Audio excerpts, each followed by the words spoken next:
Well, tonight I want to share with you a brief message about the incarnation. We're going to read, and if you have your Bibles with you, turn to Galatians 4.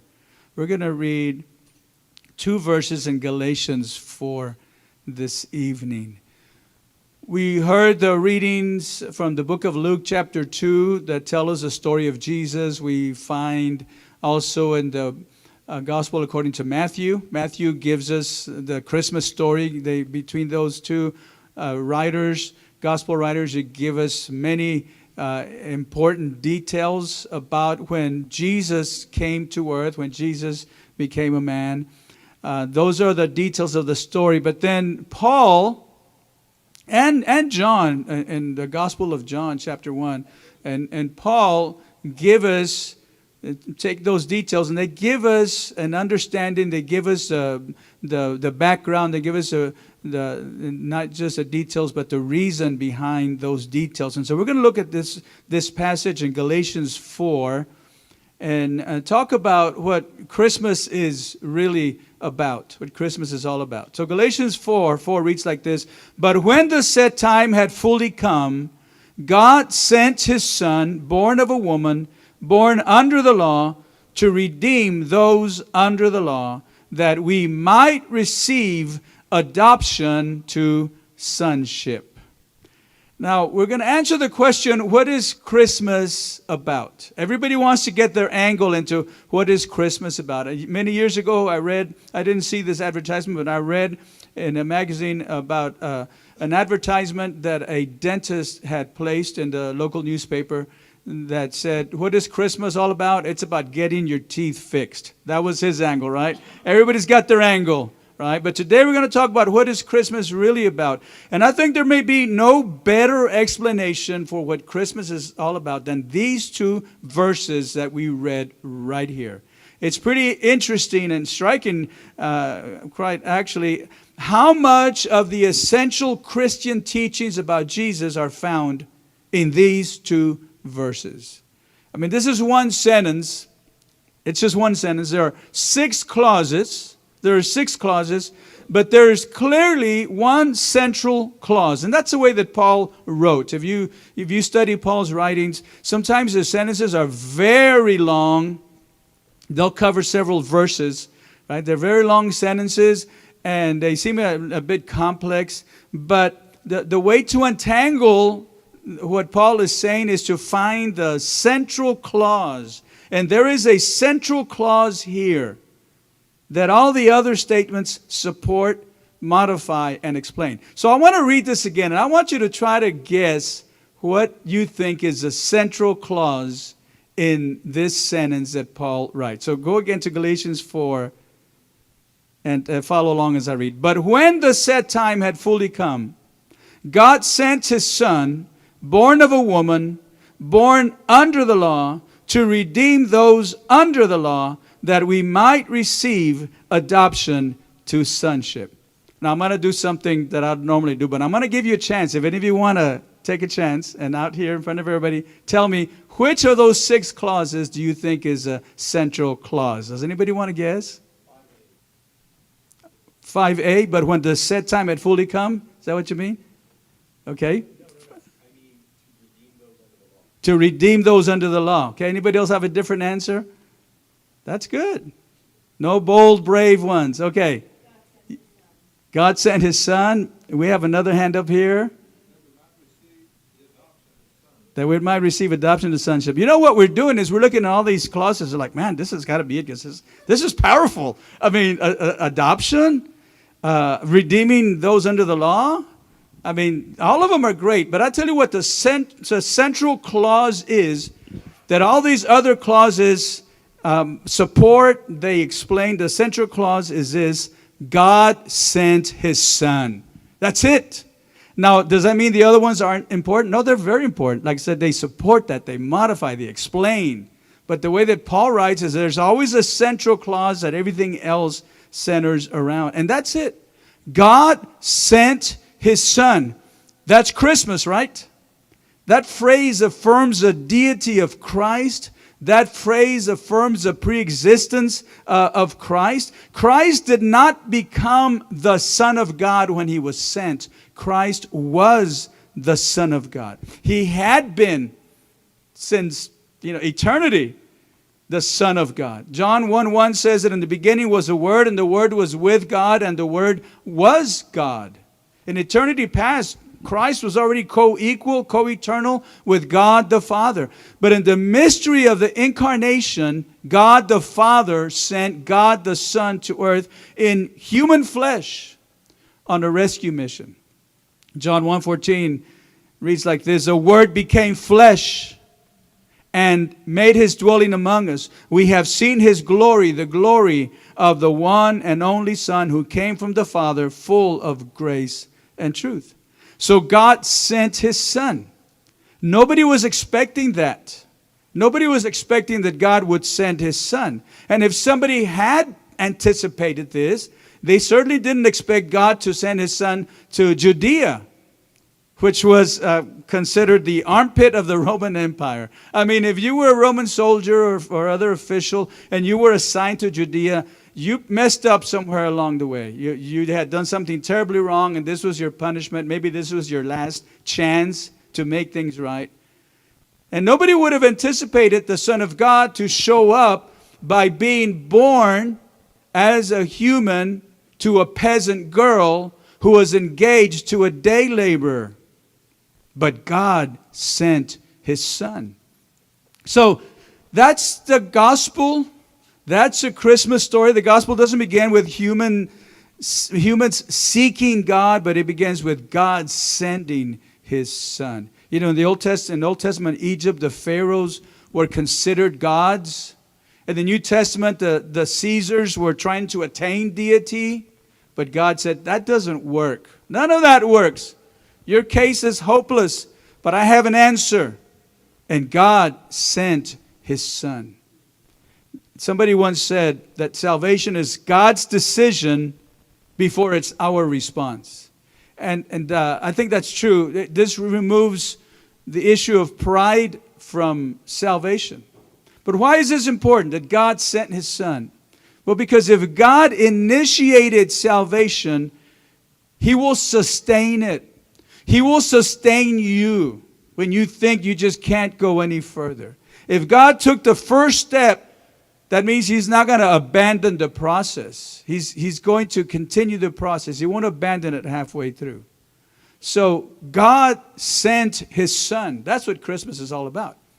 But then the other clauses help us understand when he sent his Son, how he sent his Son, and why he sent his Son. So let's look at those. Let's consider the question of when. When did God send his Son? Well, Galatians 4:4 says that when the set time had fully come. There was a time when the set time had fully come. God sent his Son when the appropriate time, when the set time was complete. But what does this tell us? It tells us that God's timing is not based on our perceptions, but it's based on his purposes. When you're asking God to intervene in your situation, you have a problem, you're asking God to heal you, you're asking God to heal a relationship, you're asking God for a financial miracle, whatever the situation might be, and you're thinking, this would be a good time, God, this would be a good time. Well, God's going to answer according to his purposes. God's timing is perfect, but it's based on his purposes. And if you need any evidence of that, look at the Christmas story. The incarnation of Jesus was not a last-minute solution for sin. The incarnation of Jesus was not a hastily thrown together rescue mission. It was not like some of us might be prone to do. It was not a last-minute, hastily purchased Christmas gift. God had planned this all along. In Genesis 3:15, God says to the serpent, after the fall, and I will put enmity between you and the woman, and between your offspring and hers. He will crush your head, and you will strike his heel. Now, I'm not a scholar, but I have some books, and I know that scholars call this verse proto-evangelium. Proto-evangelium. In other words, the first statement of the gospel is way back in Genesis 3:15, before the story of the fall had even ended. In the middle of the story of the fall, God had a plan already. And then centuries later, God said this to Abraham in Genesis 12. I will make you into a great nation, and I will bless you. I will make your name great, and you will be a blessing. I will bless those who bless you, and whoever curses you, I will curse. And all the peoples on earth will be blessed through you. And then throughout the rest of the Old Testament, we see messianic prophecies. We see promises, predictions. God keeps saying, I have a gift. I have a gift. I'm going to send you. I'm going to send you this gift. And then when you get to the end of the Old Testament, that promise is still unfulfilled. And between the Old and New Testament, between Malachi and in the end of Malachi and the beginning of Matthew, there is this 400-year period during which God apparently stopped talking, or seemingly, I should say, stopped talking. And people were desperate to hear from God. But don't you care for us, God? Have you abandoned us? No. God did care. But he was waiting for the time, the perfect time, because his time was perfect. Now we might ask, what made this time of Jesus' birth the perfect time? Why was it the fullness of time? We don't really know, but we have some good guesses. I mean, there is a historical preparation, because by the first century, the Roman Empire had established roads. There was an infrastructure. There was an order that allowed people to travel, that was going to allow the message of Jesus to travel widely. Not just people could travel, but the ideas, the gospel would be able to travel. Secondly, another thing that scholars think that added to this was that thanks to Alexander the Great, Greek was being spoken across the Mediterranean world. It was a single language now. People communicated in this language. And so it gave the gospel a shared language. Now, none of that was visible to the prophets who had prophesied earlier, but God was aligning history all along. But there was also spiritual preparation, because spiritually humanity had reached the end of itself. They had the law, the Jews had the law, but the law revealed sin but couldn't cure sin. It couldn't help them spiritually. Human wisdom had maybe multiplied, but it had multiplied questions without answers. And religion had become very legalistic and quite frankly was just empty religion. So there was a desperate need for God, and their hearts were ready. So even though God was silent for those 400 years, we got to remember that God's silence doesn't mean inactivity. God is always working in the waiting. He's always working in the waiting before he brings a fulfillment. So that's when he sent his son. Let's talk now about how God sent his son. Let's go back to our text, Galatians 4:4. But when the set time had fully come, God sent his son. Here's how he did it. Born of a woman, born under the law. What this tells us is that God sent his son to become one of us. That's huge right there. That's so important. He sent his son to become one of us. Born of a woman speaks of his incarnation. You know what incarnation is? I've already mentioned that word tonight. But incarnation, that means that he took on the flesh of man. For you Spanish speakers, you know that the word flesh in Spanish is carne, right? Carne, incarnation, incarnation. Now, I know carne in Spanish also means meat, but the idea is the first one. Okay, some of you are already hungry, like carne. Oh, yeah. What are we going to eat after the service? I know where your mind went. Bring it back to the scripture, okay? It means flesh in this case. It means flesh, the incarnation of Jesus. But that Jesus was incarnated means more than he took on human flesh. It also means he took on humanity, fully God and fully man. Scholars call this a doctrine of hypostatic union. Hypostatic union, that he was fully God, 100% God, 100% man. Because God sent his son and he became one of us, born of a woman. Now, this is a tension, right? It's a tension. This is why people say, oh, I don't believe the Bible. No, I don't believe. Because he became one of us, but he was a son of God. See the tension? He was divine. God sent his son, which means he was divine, but he became one of us, which means that he was human, right? The hypostatic union. It's a tension that some people can't deal with. But it's a reality. It's a mystery, but it's a reality. Jesus did not appear suddenly as a grown man. He didn't drop down onto earth as a grown man. He was conceived. He was born. He was nurtured. He was raised. In fact, when I think about the prophecy of Isaiah, a prophecy that maybe we've heard so many times that we don't bat an eye. But think about that. The virgin shall conceive. You see how that doesn't make sense? The virgin shall conceive. Okay, if she conceives, she's not a virgin.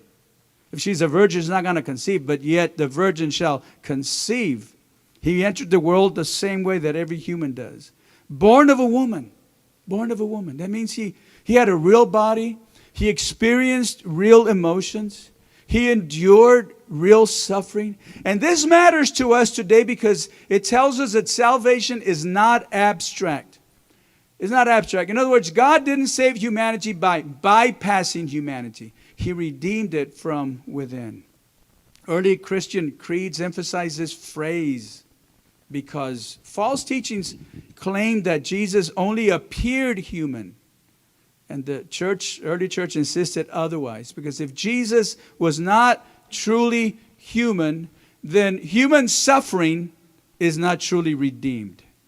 But our faith rests on a Savior who lived inside the limits that we live in within every day. So Jesus understood, and he understands exhaustion. He understands grief. He understands waiting. And we never have to walk the journey of life alone. But the way that God sent his son was not just born of a woman, but born under the law, is what he says. Paul says he was born under the law. In other words, he placed himself under the same moral and spiritual demands that bind us. The purpose of the law was to reveal God's holiness and our humanity, our failure rather as humanity. The law defines righteousness. The law exposes sin. The law shows us our inability to save ourselves. And Jesus lived perfectly under the law, and he fulfilled it perfectly. He obeyed the law where we fail. He fulfilled what we could not and bore what the law required. So he was born under the law. So we've seen how God sent his son. We've seen when he sent his son and how he sent his son. Now we're going to look finally at why God sent his son. Verse 5 tells us he sent his son to redeem those under the law, that we might receive adoption to sonship. Right? So the first reason that we see in verse 5 is to redeem us. Right? The first reason. Why did God send his son? Redemption from sin. The word redeem means to set free by payment of a ransom. A slave who was in bondage could be delivered, could be ransomed, could be redeemed from his slavery if someone paid the price. Now, isn't that good news? That's great news. It should be good news because John 8:34, Jesus says this, very truly I tell you, everyone who sins, listen to this, everyone who sins is a slave to sin. So sinning is not just messing up. Sinning is bondage. It's bondage. It's slavery. We are slaves to sin. We're slaves to guilt, to fear, to death. We're slaves to hell. And there is nothing that we can do to deliver ourselves out of this bondage of sin. But God sent his son. God sent his son to redeem us from the slavery of sin, to redeem those who were under the law. He died that we might have this redemption. But he also died, and notice the phrasing here. He also died that we might receive adoption to sonship. That word is very important, that we might receive adoption to sonship. Adoption as sons. In the ancient world, a man could redeem a slave for one of two purposes. A man could redeem a slave to make him his own slave. I'm going to buy this slave so he'll be my slave. Or a man could redeem a slave to set him free. But no one in the ancient world would ever redeem a slave, not for either of those two reasons, but to move him into his house and to make him an heir of his estate. But that's what Jesus has done. Adoption. Not acquittal, adoption. Not probation, adoption. Not conditional acceptance, adoption. Full family status. Some of you know that our oldest granddaughter, who's 11 years old, has been adopted by her dad, Garrett. I want to talk about my son-in-law, Garrett. He's not here tonight, but I want to talk about him. He's a great man. He's a great man. And he adopted Karis. My mom would pray. She would pray for Kelly. And she told me, she's told me this, I'm praying for Kelly to find a man of integrity who will love her and who will love her daughter.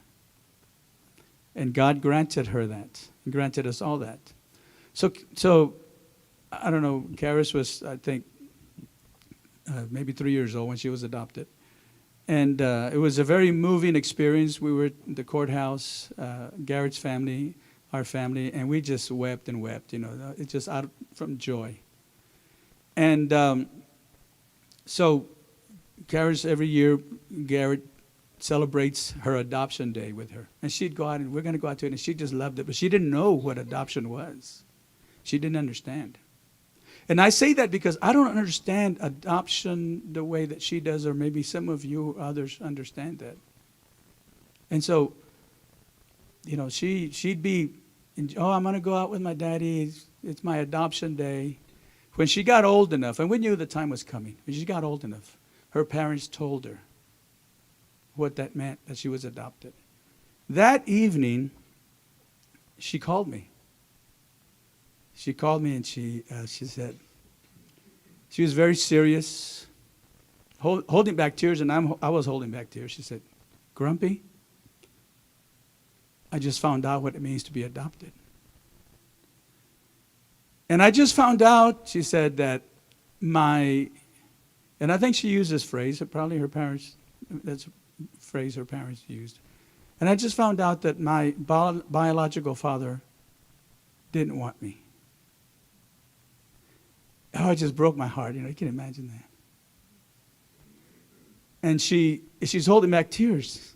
And she said, I understand now what it means to be adopted. I didn't know. And her focus was on being rejected. And we, of course, we're trying to help her see, yeah, but look what, somebody chose you. Somebody chose you who didn't have to choose you. And she understands that now, and then it helped that her grandmother on Garrett's side is also adopted. And that helped. I mean, those things are just, God used those things. And so I try to imagine that feeling of not being wanted and then being wanted and then being chosen and then being given full status. And I'll never forget what the judge told Garrett on her adoption day at court. He says, she's your daughter, 100%. You're not going to treat her any differently than your other daughter. Of course, he was in full agreement. We all understood that. But that's what adoption is. Full family status. That's why God sent his son. When the time was full, God acted. And even today, when the time is full, God acts. Until then, God is preparing. God is preparing. And so maybe you're in a season of waiting. This verse, these two verses call you to trust. Not because waiting is easy, but because God is faithful. And the same God who sent his son at the right time is still working right now. The same God who for years was aligning things. And then when it was time, the heavens opened up. God sent his son. That same God is still working right now. So I want to encourage you, trust the God who fills a time, because he always keeps his promises. Would you bow for prayer?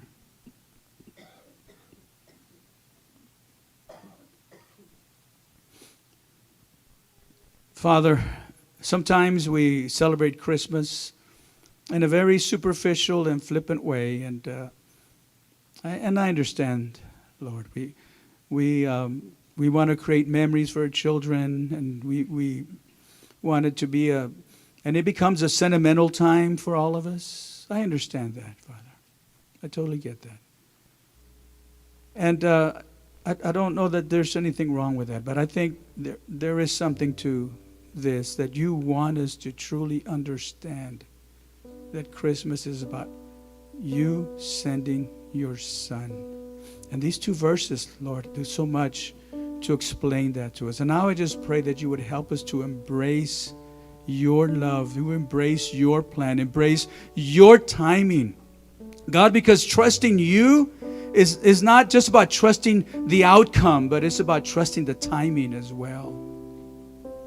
And so help us to learn to wait and to trust you, because you do have perfect timing. Because you sent your Son who became a human and understands every painful experience that we go through. So I pray that this Christmas that we would be able to just turn to you and say this: thank you for sending your Son.